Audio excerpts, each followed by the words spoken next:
Eso es fundamental. Necesitan una educación en la Biblia. No pueden venir al voleo a ver qué escuchan y qué pueden aprender el domingo en 1 hora, en 2 horas. Tienen que aprender de verdad. Si no, van a hablar de lo que no saben. Y es importantísimo. Cristología es importantísimo para entender sobre Cristo, ¿no? Para poder explicar a Cristo. Así que esmérense un poquito, traten de venir al seminario. Es medio no frustrante, porque yo sé que esto tiene que seguir así, pero que vengan un montón y después vengan cada 3, es increíble, ¿no? Porque si estuvieran en una universidad en un lado, no pueden faltar 3 clases y venir 1, venir 4, ¿no? Pero así se manejan ustedes. Casi todos en el seminario se manejan así, vienen cuando quieren. Pero así jamás van a aprender. Jamás van a aprender. Tienen la opción de que si no pueden pagar, vienen igual. Entonces no sean tontos, porque no van a aprender de otra manera. Porque ahí se hablan cosas que no las van a aprender en ningún lugar. Así que esmérense un poco. No sean solamente oidores, ¿no? Que alguien tenga que venir a contarles, sino que la sepan interpretar cuando abran la Biblia. Sean agradecidos a Dios también en eso. Porque ahora vamos a hablar de algo. Yo siempre explico que todo lo que habla Jesús es algo espiritual. Que a Dios no le... Vieron que yo siempre digo, no pidan cosas humanas, porque Él es Dios. Él da cosas espirituales, que son inmensamente superiores a las humanas. Entonces ahora vamos a hablar de una situación del Evangelio de Marcos que si tienen un poco de conocimiento se van a dar cuenta que es algo espiritual lo que está hablando, que no es algo humano. Por lo general lo que no entendemos cuando empezamos a leer la Biblia es que no son cosas humanas. Porque lo humano lo conseguís entre humanos. Pero lo espiritual lo conseguís con Dios. Entonces es esencial que conozcan la palabra que no es humana, es de Dios, para primero tener una vida con Dios, ¿no? Y segundo, para poder interpretarla, ¿no? Pero lo otro, no sé si es primero saber interpretarla y después saber cómo relacionarte con Dios. Es importantísimo. Yo conozco un montón de ustedes que vienen hace años ya, pero tienen muy poco conocimiento de la palabra. Y mi pastorado es un fracaso si ustedes no conocen la palabra. Porque quiere decir que algo no está andando bien entre nosotros, ¿no? Es esencial que presten atención y que se esmeren en conocer la palabra. ¿Está bien? Yo recién cuando hablaba un ratito con Pablo, ahí me venía algo a la cabeza, ¿no? Así como que...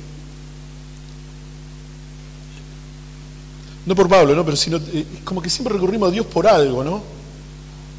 Buscando algo. Pero se dieron cuenta que la mayoría de nosotros somos como un fracaso en lo que pedimos a Dios, ¿no? La mayoría de las cosas que nosotros queremos, es como que no las tenemos. O no las obtenemos de parte de Dios. ¿Soy el único? ¿O cuántas veces habrán arrollado por algo, ¿no? O yo, o pedido algo, ¿no? Con un ímpetu grande hacia Dios y Dios no te responde, ¿no? Creo que muchos de nosotros somos casi campeones en eso, ¿no? ¿Por qué? Porque pedimos cosas humanas. Pedimos cosas humanas, ¿no? Pero lo que prevalece es lo espiritual, ¿no? Cuando, ¿sabes? ¿Vieron esa frase tan hermosa cuando dice el Espíritu intercede por nosotros porque nosotros no sabemos pedir? ¿No? Es maravilloso. Entonces el Espíritu Santo intercede por nosotros. Porque por lo general, ¿qué dice Santiago? ¿No? Que pedimos y pedimos para nuestro deleite, ¿no? En realidad, deleite no es... Deleite que en realidad la palabra correcta sería para nuestros propios deseos. Para eso pedimos. Y Dios es más amplio, es inmensamente superior en eso, ¿no? Él no busca eso. Él busca que vos pidas, ¿no? Primeramente, ¿no? Si lo ves de una manera por el otro, ¿no? Ahora lo vamos a leer un poco. la clave de todo esto. Pero es importantísimo conocer, saber entender ese librito que traes o que lo traes en el teléfono. ¿Qué dice, no? ¿Qué dice? ¿Qué está diciendo de verdad, no? Lo hemos malinterpretado tanto tiempo, se ha hecho tanta división dentro de la iglesia por haber interpretado tan mal la Biblia, que lo que queda de esta generación, que es la nuestra, tiene que ser diferente. Tiene que saber de lo que habla. Ya no andemos más a oscuras, tenemos que saber de lo que hablamos, pero tiene que venir de parte de ustedes. Yo tuve que estudiar también para poder explicar, tuve que ir a estudiar. No es que viene de la nada, hay un esfuerzo de parte de ustedes que lo tienen que hacer, pero es para el propio bien de ustedes, para que nadie los engañe, para que no caigan en tonterías, y para que puedan pedir eso espiritual de verdad, ¿no? Que es lo que necesitamos para afrontar este ministerio, que es el de la reconciliación. Pero si no conocemos, ¿qué van a enfrentar? ¿Cómo lo van a hacer? Por eso muchos de nosotros caemos, lo que yo decía el otro día, ¿no? En nuestros propios problemas, y eso es todo. Eso es todo. Nos mató nuestro problema. Porque no tenemos una visión espiritual de esto. Y de lo que realmente le importa a Dios, ¿no? Por eso es importante. Yo creo que... Preocúpense por eso, porque yo no lo puedo hacer por ustedes. Ustedes tienen que aprender. Ustedes tienen que interesarse y venir a aprender. El dinero no es problema, pero tienen que venir. Si no, jamás van a entender esto. Que parece tan sencillo y que a la vez no lo es. Porque al ser espiritual, lo único que va a hacer que lo interpretes es el Espíritu Santo. Pero lo tienen que entender. Así que yo espero que si se anotan en el seminario, les pase lo mismo que me pasaba a mí al principio, ¿no? Cuando iba al seminario. Me enamoré de la palabra a través de la enseñanza. ¿Cómo me enseñaron? Y lo que no entienden, que yo lo pude llegar a entender en ese momento, es que la palabra tiene poder. Todo ocurre a través de la palabra. Por eso cuando la aprendí a entender más o menos, me enamoré de lo que decía.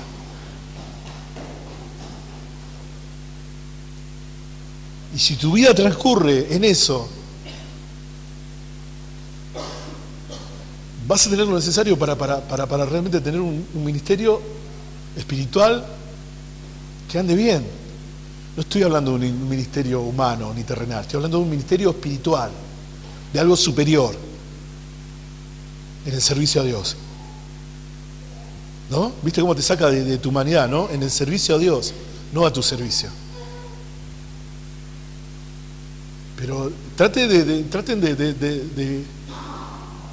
venir, de estudiar, de aprender.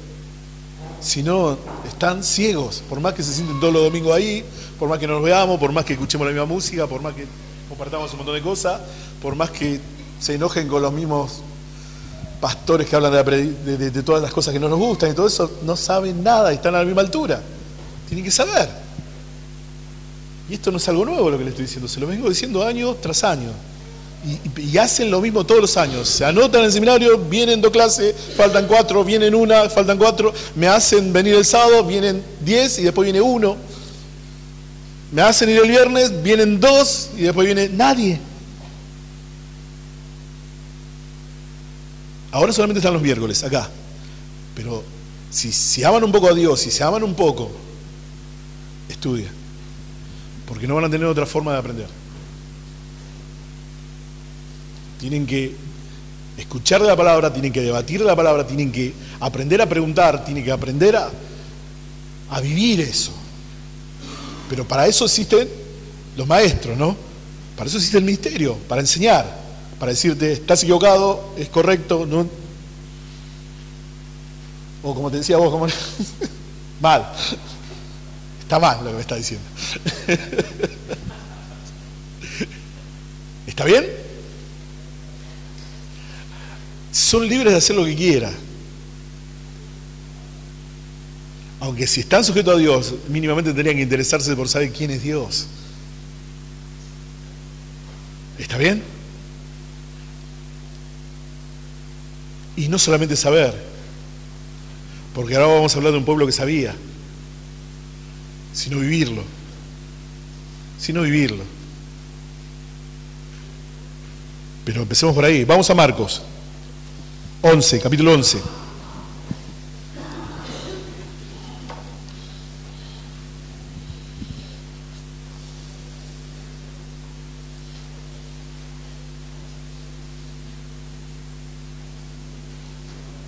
Es reconocido lo que vamos a hablar, lo hemos pasado 500.000 veces, lo hemos visto en películas.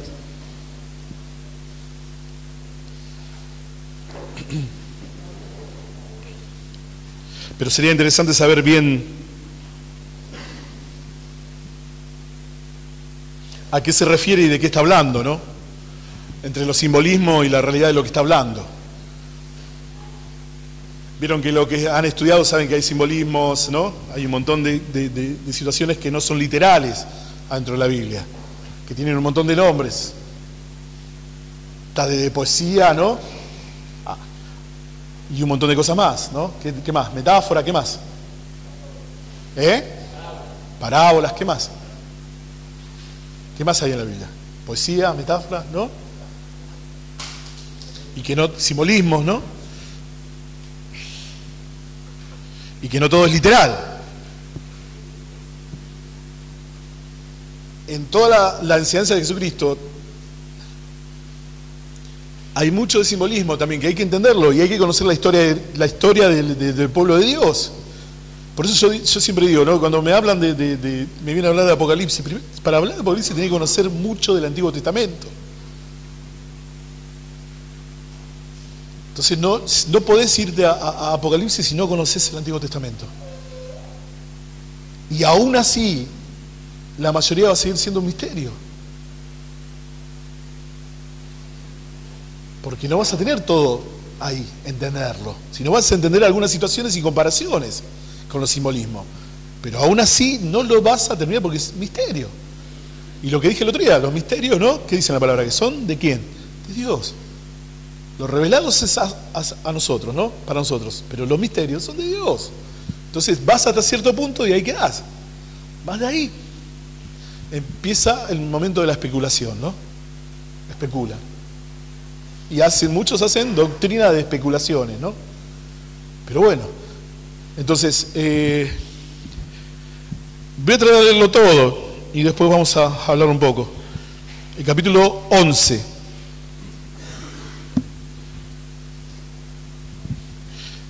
Ahí leo. Cuando se acercaban a Jerusalén junto a Betfagé y a Betania frente al monte de los olivos, Jesús envió 2 de sus discípulos y les dijo: id a la aldea que está enfrente de vosotros y luego que entréis en ella hallaréis un molino atado en el cual ningún hombre ha montado, desatarlo y traerlo. Y si alguien os dijere: ¿por qué hacéis eso? Decid que el Señor lo necesita y que luego lo devolverá.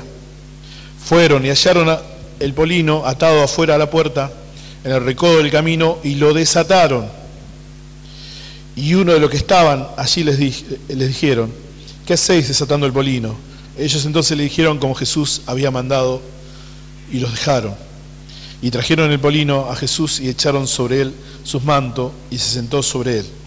También muchos tendían sus manos por el camino y otros cortaban ramas de los árboles y las tendían por el camino.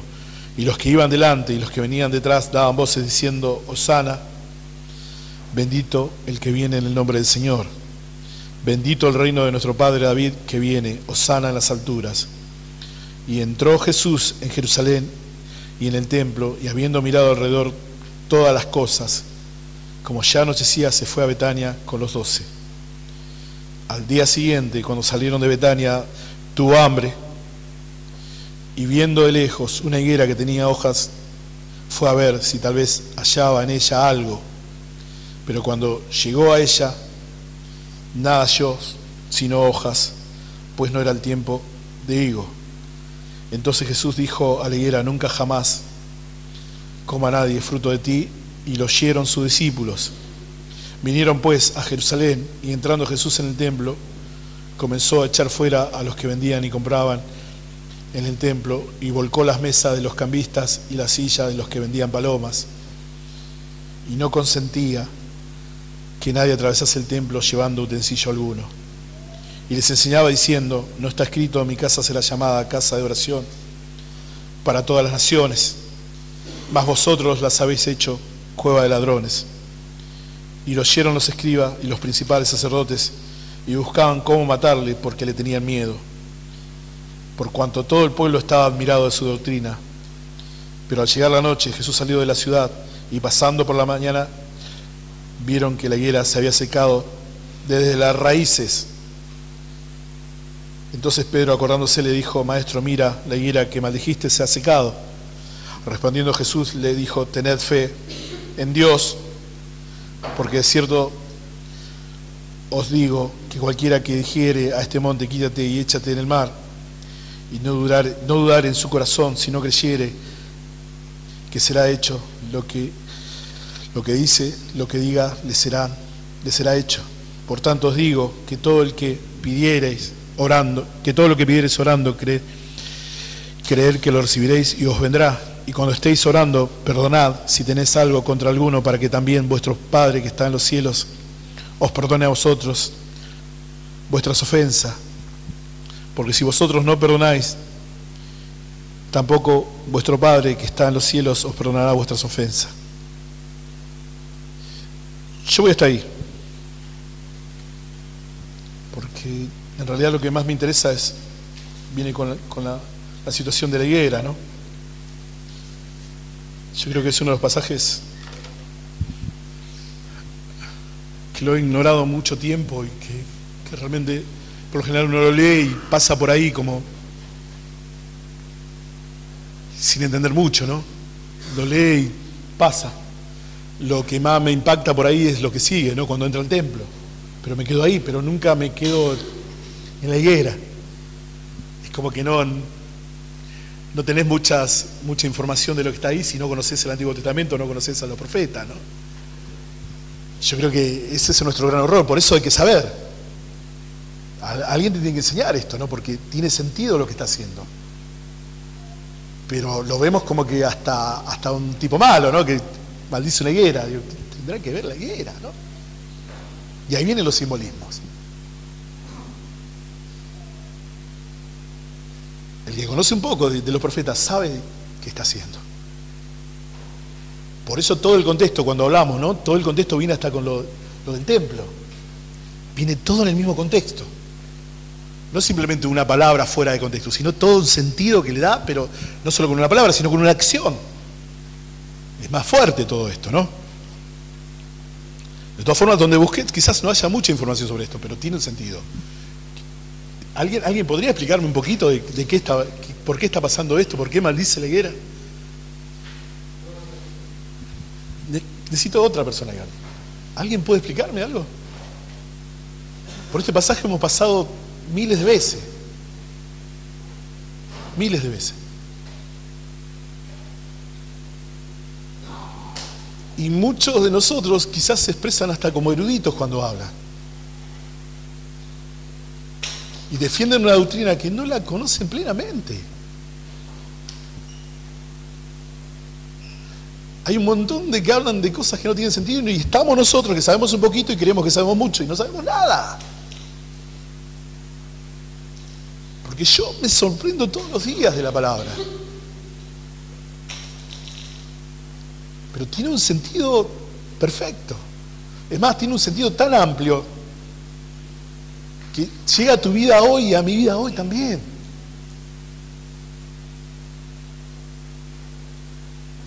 Muchas veces siento vergüenza porque creo que sé de la palabra. Pero termino dando cuenta que mi conocimiento es limitado y que voy conociendo de a poco.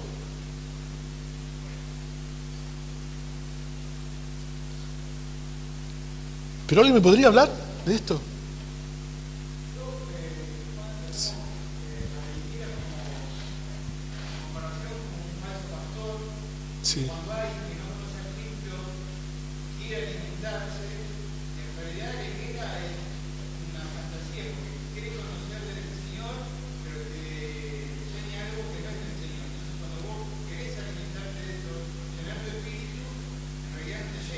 Sí.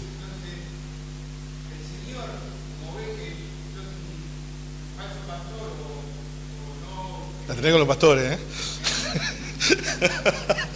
Te digo broma, Javier.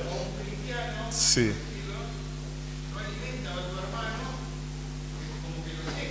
Sí. Sí. Sí. Está muy bien, Javier. Está muy bien. Está muy bien. Sí. Uh-huh.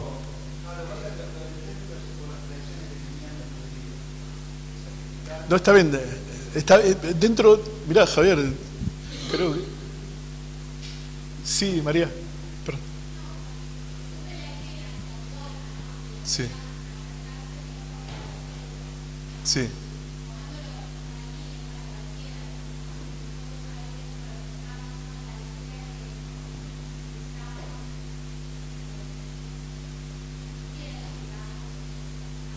Sí.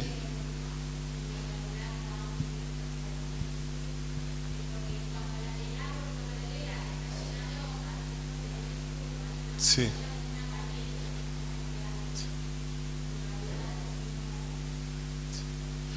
Yo hablaba con mi esposa ayer o anteayer. Yo decía, qué terrible, ¿no? Porque cuando está el fruto, no va para atrás, va para adelante.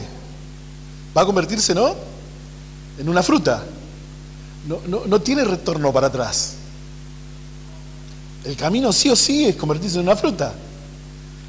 Qué locura, ¿no? Porque viéndola espiritualmente en la iglesia, ¿no?, es muy difícil encontrar esto. Porque nosotros somos de dar marcha atrás todo el tiempo. Todo el tiempo, ¿no? Es como que la comparación es excelente porque en realidad son frutos del Espíritu Santo, ¿no? Pero qué mediocre que somos nosotros, ¿no?, con ese fruto. Porque en realidad vamos siempre para atrás. Si realmente estuviéramos en lo exacto, ¿no?, como dice el Señor cuando habla del pámpano y todo, pegados a él, ¿no?, iríamos para adelante. Le dice, se convertiría en una fruta. ¿Para qué? Para que lo pueda comer otro. ¿Por qué tenemos tan poca vida espiritual? ¿Por qué tenemos tan pocos hijos espirituales? Porque somos mediocres en ese sentido. Somos mediocres, jamás se convierte en una fruta. Tiene que ver mucho con eso. ¿Qué más? ¿Alguien que me pueda decir algo más? Por favor. Vamos. ¿Ven por qué tiene que venir al seminario? ¿Ven por qué Dios no te avala en un montón de cosas más?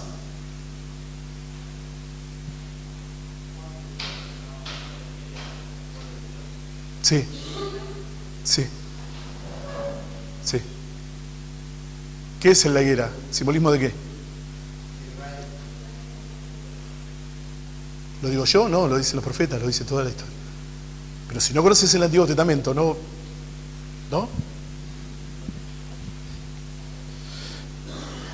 Oseas 9:10, alguien que lea.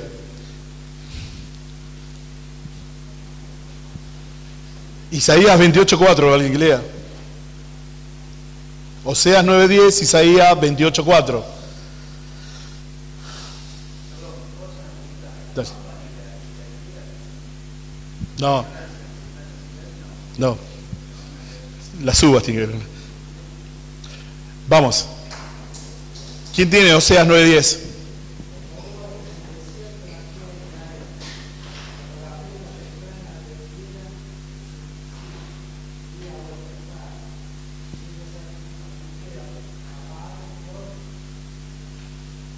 Está bien, la comparación. Está perfecto, lo que dice ahí está perfecto. Isaías 28:4, dije, ¿quién? Vamos.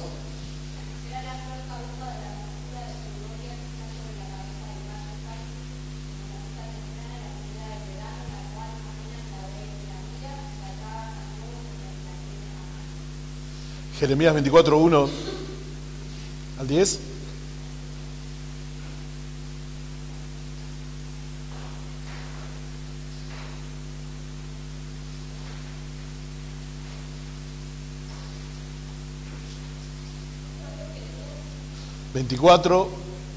Del 1 al 10, versículo 1 al 10, y después alguien que me lea para cerrar Miqueas 7,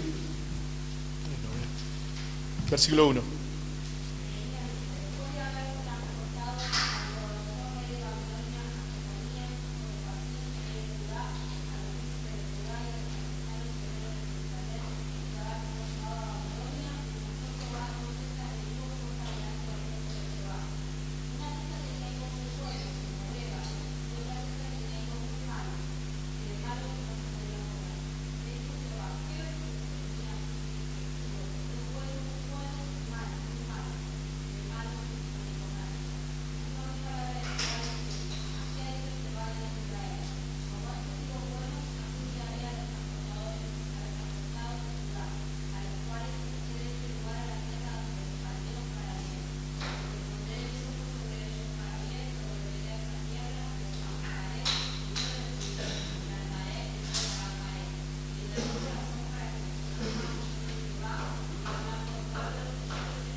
¿No? Si sabes un poquito de los profetas, ¿no? Si lees un poco el Antiguo Testamento, si alguien te enseñó un poquito el Antiguo Testamento, le prestaste atención, te vas a dar cuenta que lo que está pasando ahí no es algo que no tenga que ver con todo esto, ¿no? Que tiene que ver con esto. Todo el contexto de lo que está haciendo Jesús tiene que ver con esto. Tiene que ver con esto. Entonces, el símbolo de la higuera, ¿qué es? Israel. El pueblo de Dios en ese tiempo. ¿Por qué seca la higuera? ¿Por qué maldice la higuera? Porque esa higuera se supone que al estar en el camino está protegida, que tiene que dar fruto. Está cuidada. Como el pueblo de Israel. Pero aparentemente llena de fruto, no tiene nada. No tiene nada.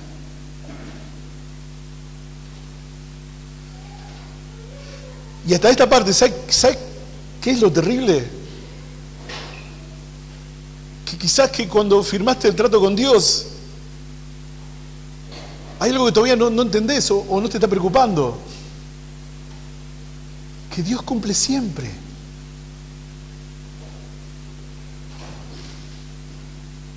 Que todo lo que leas, Dios cumple siempre. Y vuelvo a repetir, Dios no te saca de nada, vos te sacás solo. Dios no te castiga, porque Dios no castiga, vos lo rechazás. Ahí no tenés de dónde agarrarte. Como he escuchado muchas veces, Dios me castigó. ¿Dios te castigó en qué? ¿Qué pasó? ¿No te sacaste el kini? Dios no castiga, vos elegís no estar con Dios o no obedecer a Dios. ¿Sabes qué te quiero decir con esto? Que todo lo que leas es verdad.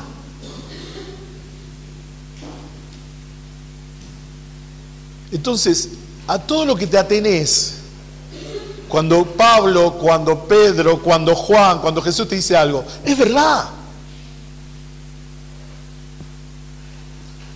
Cuando te dice que dejes esto, déjalo. Cuando te dice que no andes por ese camino, no andes por ese camino. Porque te está diciendo algo de verdad.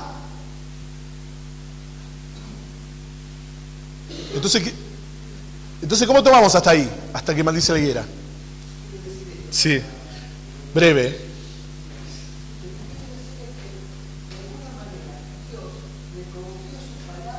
Sí, sí.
Está muy bien, está muy bien, está muy bien, está muy bien, está muy bien.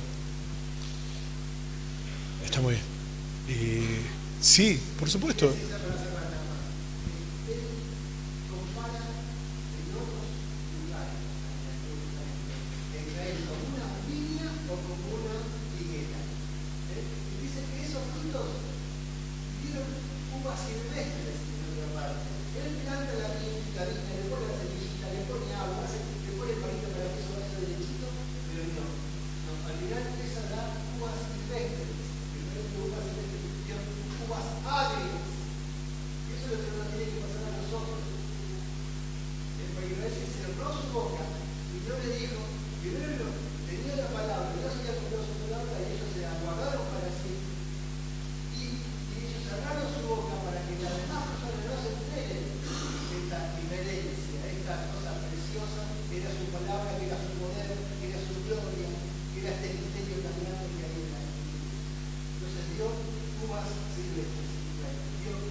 Está bien. Dale. Sí. Históricamente es fin de un tiempo.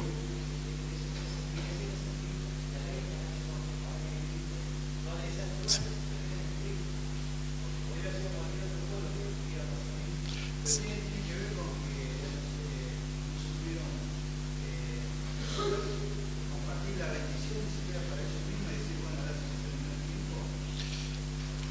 No es que no supieron compartir la bendición, no la quisieron para ellos mismos. Se corrompieron de tal manera que no la quisieron para ellos mismos. En el tiempo de Jesús, yo siempre digo que ya era un tiempo corrompido. Era un tiempo completamente corrompido. Por eso yo, algunos de los que quieren volver a ese tiempo, era un pueblo de Dios corrompido. Jamás volvió a ser el que era cuando estaba David. De Salomón en adelante jamás volvió a ser eso. Lo destruyeron al templo, lo volvieron a armar, pero jamás el templo tuvo la gloria que tuvo en ese tiempo. Jamás. Entonces el tiempo de Jesús es un tiempo del pueblo de Dios corrompido. Sí, Marcelo. Sí. Sí.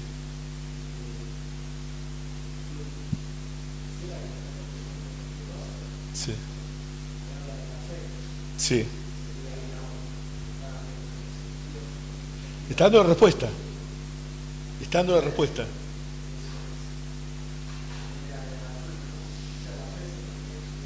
Está perfecto. Está muy bien.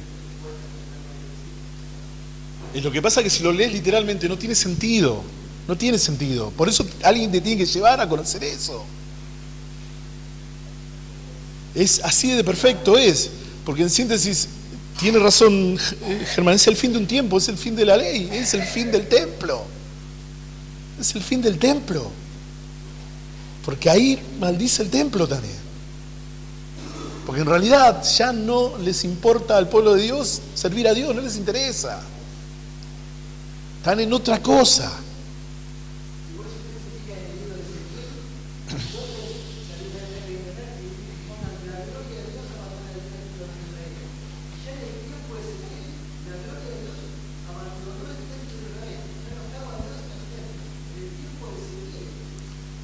Estamos llegando, ahí llegamos a una tiembla total. Si no estuviera de la forma, aparte, sean simples en esto.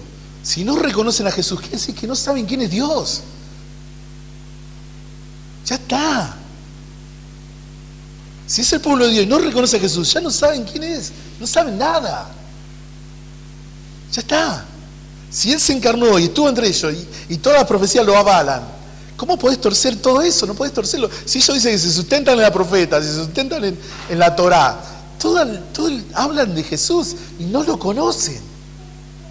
Es más, no conocen su propia palabra porque tratan de matarlo porque no lo entienden. Y el que sepa un poco de doctrina cristiana va a saber que toda la doctrina cristiana está fundamentada en el Antiguo Testamento también. Esa es la locura de esto. Porque nada de lo que está en la doctrina cristiana es algo nuevo, ya está. Ya está. Este tiempo, la doctrina cristiana es el cumplimiento de eso. Pero en realidad no saben quién es Dios. Pero guardan las tradiciones de sus padres, ¿no? Eso lo hacen perfectamente al día de hoy. Pero no saben quién es Dios.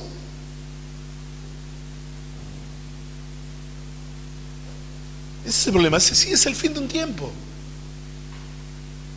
Ya está. Hasta acá. Ya está. Y lo que le dice a Pedro es lo correcto, ¿no? Si tuvieran un poco, si ellos tuvieran un poco de fe, si tuvieran un poco de fe, no la tienen. No la tienen. Ahora, ¿Dios los maldice o se maldijeron ellos? Si tenés siglos de anterioridad donde los profetas te vienen diciendo esto, y esto, y esto, y esto, y como dice Jesús, los mataron a todos. Los mataron a todos.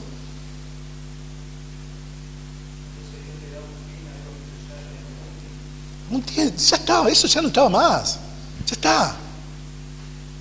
Ya está. Parece una locura todo esto, ¿no? Pero así también es nuestro peligro. Es lo que está pasando entre nosotros también, ¿eh? Es lo que está pasando entre nosotros. Porque está bueno mirarlo, mirá cómo son. ¿Y nosotros? Como pueblo de Dios,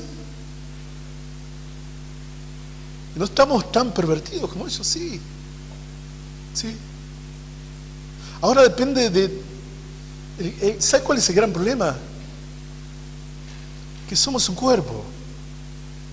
No somos individualidades. Por eso cuando digo estamos. Porque la realidad es que la gran mayoría del cuerpo de Dios quiere otro camino. Porque ni siquiera conocen la palabra. O la interpretan, o la agarran, o suman más lo del antiguo, más del nuevo, más como eran los judíos antes, porque ahora ni siquiera son así. Más la prosperidad, más esto, y es lo mismo. Y es lo mismo. Por eso lo que te digo es esto. Lo que Dios dice se cumple. ¿Por qué es importante conocerlo? Porque lo que Dios dice se cumple. Nada de lo que está escrito en la palabra está escrito para ocupar lugar. Porque es así. Encima tenemos la mala suerte, ¿no? Si existiera la mala suerte de que Jesús dice de cierto digo. Entonces vos sabés que cada vez que Jesús diga de cierto digo, ya está, se te viene una encima. Como diciendo, esto es así. Pero sí, un pueblo amado, ¿no? Que no da frutos. Tiene apariencia, ¿no? Porque como todos nosotros, como la mayoría de la iglesia, ¿no? Tiene apariencia de bondad, tiene apariencia de estar lleno de Espíritu Santo, pero no tiene nada. ¿Por qué? Porque no tiene nada para dar.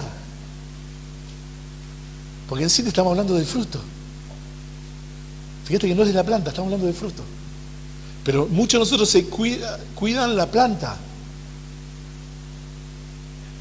Porque te muestra como un hijo de Dios. Pero esto es más viejo que no. Yo lo supe apenas me convertí. Y da fruto. ¿No? ¿Se acuerdan que estaban esos árboles en mi barrio ahí?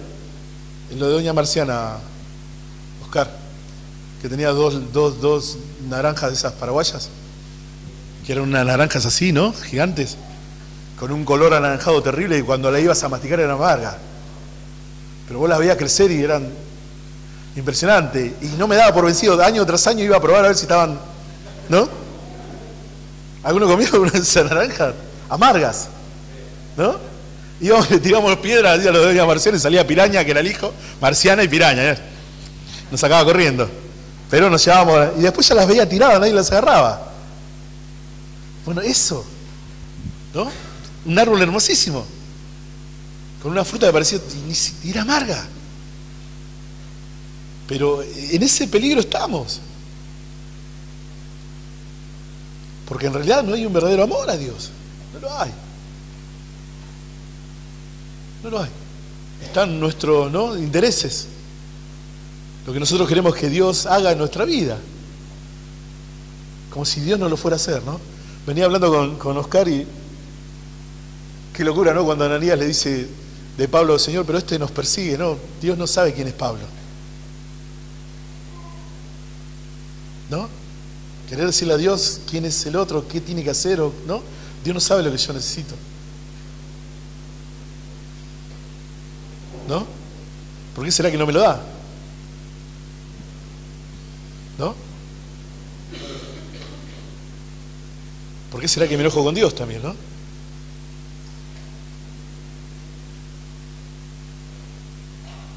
Una locura. Pero sí, ahí está, ¿no? Después viene lo del templo. Y no tiene que ver mucho con sino la forma fraudulenta en que estaban haciendo las cosas, ¿no? No importa que todo el año prepares el corderito puro para sacrificarlo, ¿no? Acá podés comprar uno, te lo vendemos acá, para que lo compres acá. No hace falta, venir sobre la hora que te lo damos. Así, ¿no? Como hacemos nosotros. Por ahí empezamos el año, ¿no? En el momento que me quede cómodo voy a servir a Dios. Y según como me lo ponga, si me lo pone muy difícil, me tomo unos días hasta que me acomode el panorama, si yo puedo hacerlo, ¿no? ¿Sí o no? ¿Me equivoco?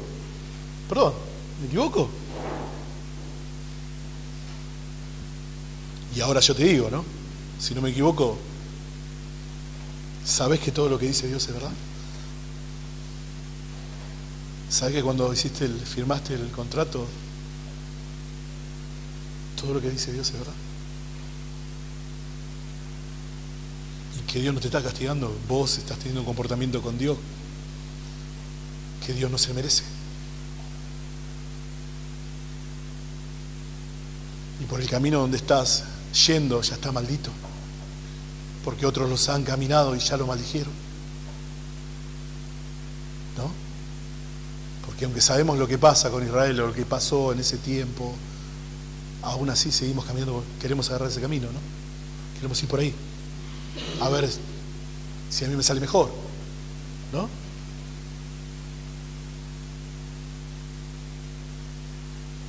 Y ahí ahora viene lo de la fe, ¿no? Porque algunos dicen, sí, yo creo, sí, el diablo también cree. ¿Quién se anima a obedecerlo, no? Porque al fin y al cabo, la fe es obediencia. Si tuviere fe, ¿no? En síntesis, la palabra sería si te animaras a obedecerlo. Porque al fin y al cabo, este pueblo estaba siendo desechado porque no obedecía. Viste que por ahí la palabra fe es como que nos podemos tapar un poquito más, ¿no? Sí, yo tengo fe. No, porque no sos obediente. Yo creo. No, si no harías lo que dice. Creo que por ahí viene, ¿no? Buscamos la frase con la que nos podemos tapar así, diciendo, yo tengo fe. No. Lo obedeces cuando querés. Eso no es fe. Y aún así Dios tuvo misericordia, ¿no? Aparte está terrible ahí, ¿no? Porque dice, esta no será casa de oración para todas las naciones. ¿No dice eso? Para todas las naciones, ¿no?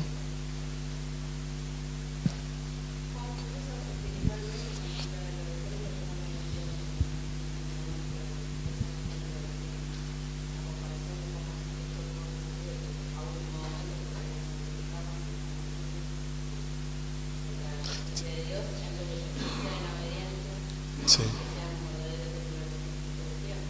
Sí. Pero yo lo que quiero decir es esto, ¿no? Purificar el templo no es no hacer algo. ¿Está bien? Claro, porque muchos de nosotros creen que yo no hago esto, ¿no? Yo no hago esto, no hago lo otro, no, yo soy santo. No sos santo. Eso no te hace santo. Tu obediencia te hace santo. Lo que vos obedezcas a Dios te hace santo. Si no, la palabra santo sería el que no hace nada malo. Eso no significa la palabra santo. La palabra santo significa apartado para Dios. Es decir, exclusivamente para Dios. Eso quiere decir santo. Entonces, santo no te hace no hacer cosas. Santo te hace hacer algo, que es obedecer a Dios. Eso te hace santo. Eso es. No hay otra forma. No hay otra forma. Entonces yo lo que quiero que prestes atención, que cada vez que leas la Biblia y que veas algo, que puedas entender algo espiritual, yo quiero que sepas que es verdad. Y si sos un poco inteligente espiritualmente, no camines por el camino que caminaron los otros. Sé inteligente al menos. Mirá el cartel de peligro. Porque vas a ser maldecido. Entonces, presta atención a eso.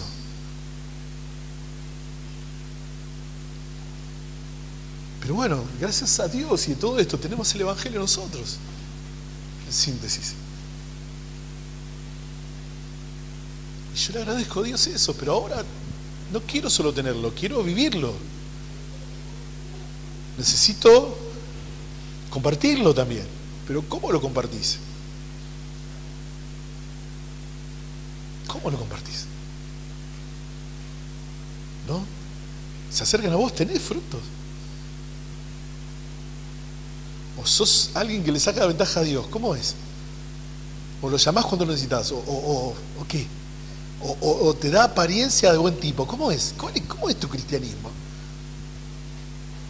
¿Cómo lo vivís?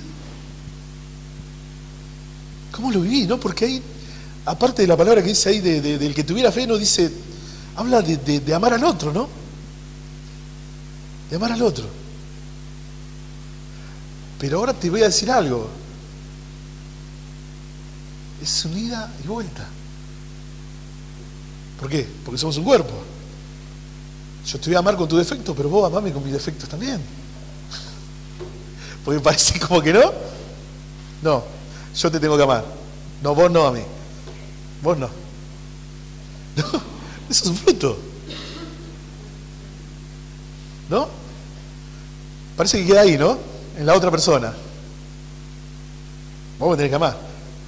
¿Y vos? Se me viene a la cabeza con todo lo que me habría enojado acá y en un momento no me amaban.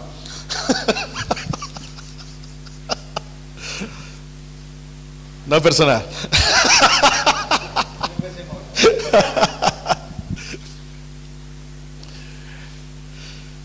Bueno, nunca pasaste por... Siempre pasaste un montón de veces por eso, pero nunca lo entendiste. ¿No? Parece simple, pero qué embromado, ¿no? Porque en síntesis es... Yo creo que llegaron a eso porque fueron vencidos por su propia concupiscencia, ¿no? Todo el pueblo. En realidad sus deseos valieron más que los de Dios, ¿no? Creo que ese fue el final del camino. Y ese puede ser el final de nuestro camino también. ¿Qué sé yo? Depende de cada uno, ¿no? Pero bueno.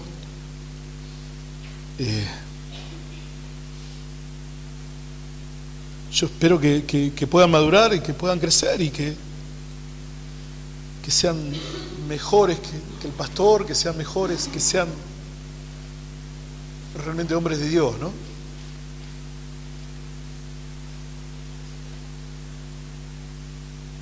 Y uno, más allá de todo lo que siente y ve, da siempre el deseo, ¿no? Espero que vivamos una eternidad juntos. Todos. Que pueda aprender a sacar el oscuro deseo de mi corazón de qué es lo que yo quiero que sea, para que pueda hacer lo que Dios quiera que sea, ¿no? Y que podamos contagiarnos de eso, ¿no? Vivir de esa manera.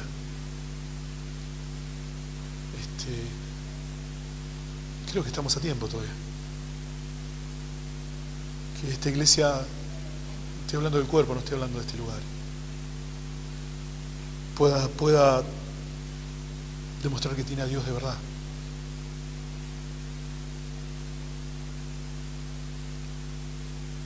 Que Dios nos ayude a eso, ¿no? Así que ni siquiera es para mirar el error de Israel ni nada, porque en realidad nadie creo que se ponga feliz porque alguien no haga la voluntad de Dios, ¿no? Sino para que nosotros no hagamos lo mismo, ¿no? Pero no porque ellos lo hicieron mal, porque en realidad este es otro tiempo donde dice la palabra que ellos lo vieron como sombra y nosotros lo tenemos como realidad. Es decir, nosotros no tenemos excusas directamente. La iglesia no tiene excusas. ¿Sabes qué? Te puedo decir que el pueblo de Israel no tenía el Espíritu Santo como lo tenemos nosotros. Entonces creo que estamos en una situación aún peor nosotros. Pero aún así espero que Dios nos ayude para que podamos realmente entender con quién estamos tratando y que va más allá de tu beneficio o no, sino de lo que veníamos hablando, ¿no? De tu santidad, de lo que quieras obedecer a Dios, ¿no? Al fin y al cabo lo único que va a perdurar va a ser tu obediencia a Dios. El resto es la hojarasca que se quema y ni siquiera levantaste las piedras preciosas que lo tendrías que haber levantado, que es la obediencia, ¿no? Así que creo que es el momento más trágico del pueblo de Dios ahí en ese momento, ¿no? Pero a través de todo eso, como dicen Hebreos, como dicen Romanos, ¿no? El Evangelio se expandió para todos nosotros. Y gracias a todo esto que ocurrió, nosotros tenemos el Evangelio. Y hoy podemos conocer a Jesucristo, ¿no? Así que vamos para que realmente seas un árbol con fruto, ¿no? Igual yo no me puedo pintar que soy el mejor, ¿no? Jamás. Para que sea mejor, ¿no? Para que Dios esté en mi vida, ¿no? Con todo. Así que, Marcelo. Fue el cumpleaños de Marcelo ayer, ¿no? Está bien. Te escraché ahí mal. Ni pregunté cuánto. 44. Pensé que era el más viejo de todos. Bueno, Señor Jesús, ante todo te quiero pedir perdón, Señor. Te pedimos perdón. Señor, te pido que tu Santo Espíritu nos guíe, nos ayude a volver a vos, Señor, en la forma en que vos querés que lo hagamos, Señor. Que no hagamos más nuestra voluntad y construir la relación con vos como nosotros queremos, porque de esa manera no hay relación. Yo te pido, Señor, que nos ayudes a que no seamos una higuera seca, Señor. Que no seamos personas que en apariencia parecemos tener vida, pero estamos muertos. Yo te pido, Señor, perdón por eso. Perdón por todo el tiempo en el que todavía sigo luchando por hacer mi voluntad, Señor. Y como iglesia, supongo que a mis hermanos también les pasa lo mismo. Te pido perdón en nombre de toda la iglesia, Señor.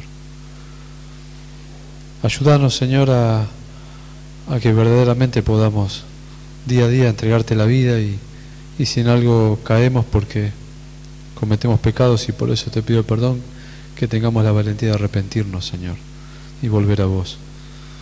Convencenos, Señor, de todo aquello que está en nuestro corazón que ya no tiene que estar y que nosotros podamos tener la voluntad de soltarlo, Señor, para que seas vos el que tome el control de verdad de nuestro corazón. Que seamos personas que aprendamos de tu palabra, Señor, que salgamos de la comodidad del creer que ya te conocemos o que ya tenemos una relación con vos, porque eso también es hacerlo a nuestra manera. Te pido, Señor, que inquietes nuestros corazones, que no nos quedemos en donde estamos, para que nos esforcemos en conocerte, en aprender tu palabra, en estudiar, en abrir nuestros oídos a tu Santo Espíritu, Señor. No quedarnos con lo poco que conocemos, Señor. Yo te pido que nos ayudes, Señor, también a hacer frutos que sean comestibles, Señor, para la gente que te está buscando. Que si alguien se acerca, como leíamos hoy en la palabra, que vos, Señor, te acercaste a la higuera, si alguien se acerca con hambre, que nosotros podamos saciar esa hambre, Señor, con tu palabra, Señor. Pero que primeramente eso esté en nuestra vida, Señor, porque si no está en nuestra vida es palabra vacía, sin sentido, y vos no estás en nuestra vida. Yo te pido, Señor, que haya un cambio de verdad, Señor, que la realidad de lo que leímos del pueblo de Israel no sea la nuestra, Señor. Que verdaderamente nosotros recibimos tu Santo Espíritu y si así lo es, Señor, nuestra vida tiene que demostrar un cambio. Yo te pido que nos ayudes, Señor, a poder arrodillarnos delante tuyo y hacer un examen de cómo está nuestra vida, Señor, delante tuyo. Cómo está nuestra vida delante de las personas que no te conocen y sobre todo delante de mis hermanos, Señor. Acá en la congregación también, Señor. Yo te pido, Señor, que leímos tu palabra que hablaba del perdón, que podamos perdonar, Señor. Que si en este momento hay algo que tengo que perdonar, que no me quede, que no nos quedemos, Señor, con eso, pensando que ya lo hicimos, sino que lo llevemos por hecho, Señor. Ayúdanos, Señor, a enfrentar cada situación que tenemos que perdonar, cada situación de dolor en nuestro corazón que nos cuesta soltar, que nos cuesta perdonar, Señor. Yo te pido que nos guíes a ese arrepentimiento, Señor, porque así vos podés entrar en nuestra vida de verdad. No permitas, Señor, que nos quedemos con eso, Señor, que no permitas que nuestra vida siga siendo una vida mediocre delante tuyo, Señor. Convencenos, Señor, inquietanos, disciplinanos, Señor, correginos. Perdón, Señor, por esta comodidad, Señor. Quiero, Señor, que nuestros ojos, mis ojos, vean una iglesia levantada, Señor, conforme a tu voluntad y no conforme a voluntad humana. Que tu palabra se predique de verdad, que podamos este año también, Señor, encarar un seminario lleno de mis hermanos, donde podamos aprender más de tu palabra, Señor, y que eso penetre en nuestro corazón, Señor. Nos quite todo lo malo, Señor, y que podamos predicar tu palabra, Señor, de verdad, que la podamos predicar, que no haya ningún obstáculo, Señor, porque el obstáculo está en el medio de nuestro corazón. Todas las circunstancias, lo dice la palabra, son viables, Señor, para predicar tu palabra. Yo te pido, Señor, que no nos quedemos encerrados en nuestros problemas, en nuestro egoísmo, sino que podamos nacer de vuelta a eso, Señor, morir a nuestro ego, y que seas vos, Señor, el que crezcas en nuestro corazón para salvación de los demás, Señor. Vos ya nos diste una salvación a nosotros, Señor. No quiero que seamos una iglesia con apariencia de vida y estar muertos, Señor. Ayúdanos, Señor. Ayúdanos. Yo sé que vos lo haces y te pido, Señor, en esta oración, y que mis hermanos me acompañen también a decirte, Señor, haz lo que tengas que hacer en mi vida, Señor. Hacelo vos, Señor. Perdóname, Señor, por ponerte obstáculos, por medir yo los tiempos, Señor. Haz lo que tengas que hacer, Señor. Estamos acá. Nuestro corazón te entregamos, Señor, y que se haga tu voluntad, Señor. Enseñanos a ser obedientes, Señor, porque esa es la verdadera fe. Y te doy gracias, Señor, porque aunque sé que no es fácil, esta es la vida y la mejor vida que nos diste, Señor, porque estamos en tu presencia, Señor. Yo te pido que eso crezca cada día más en nuestra vida, Señor. Yo te doy gracias por esta palabra, por cada reunión, por cada momento, por cada compartir entre los hermanos, Señor. Te pido que nos ayudes a crecer entre nosotros, que limemos nuestras asperezas, Señor, y que crezcamos como un solo cuerpo, Señor. Te pido que nos prepares, Señor, para la gente que se está acercando, que también podamos ser un ejemplo, nuestra vida para ellos, Señor, y poder enseñarles tu palabra. Que nadie se quede, Señor, en el camino, que nadie se quede, que no nos quedemos tampoco como iglesia, Señor. Yo te doy gracias por la vida de Juan, nuestro pastor, Señor. Te pido que lo ilumines, Señor, que lo guíes, que lo sostengas, que renueves sus fuerzas. Te doy gracias por su esposa, Débora, por sus hijas, Señor. Te pido también que levantes, sostengas y renueve la fuerza de cada anciano, de cada líder, Señor, en esta iglesia, de los futuros ministros, Señor. Te pido que los levantes, Señor, que los inquietes. Acá estamos, Señor, para hacer tu voluntad. Todo esto te lo pido en el nombre santo de tu Hijo Jesús. Amén.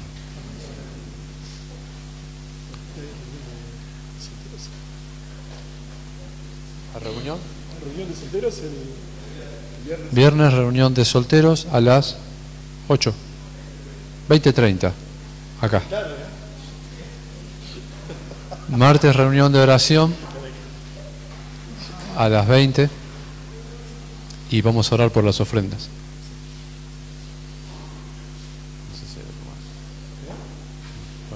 Lo del seminario, acuérdense lo del libro. Acérquense a María. Acérquense a María. ¿Cómo?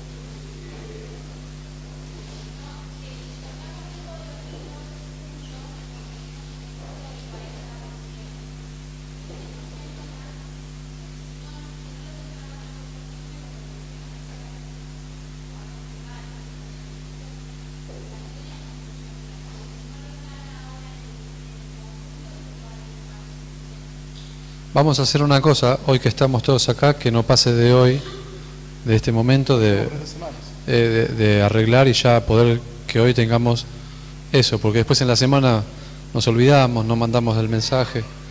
Aprovechemos de hacerlo hoy, ¿no? Así que se acerquen a vos, a María. Bueno, vamos a orar por las ofrendas.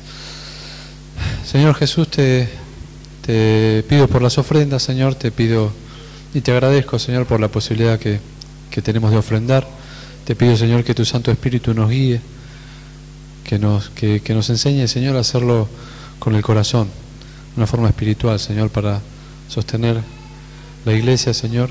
Yo te doy gracias por el trabajo de cada uno y te pido, Señor, por aquellos que estén sin trabajo, Señor, que los ayude, Señor, y que como iglesia también, como hermanos, nosotros también podamos ayudar y sostenernos entre nosotros.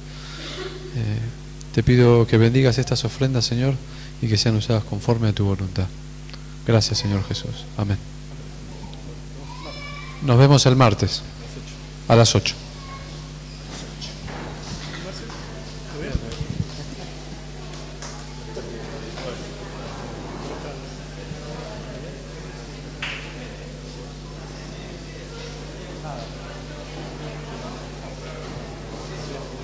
Sí.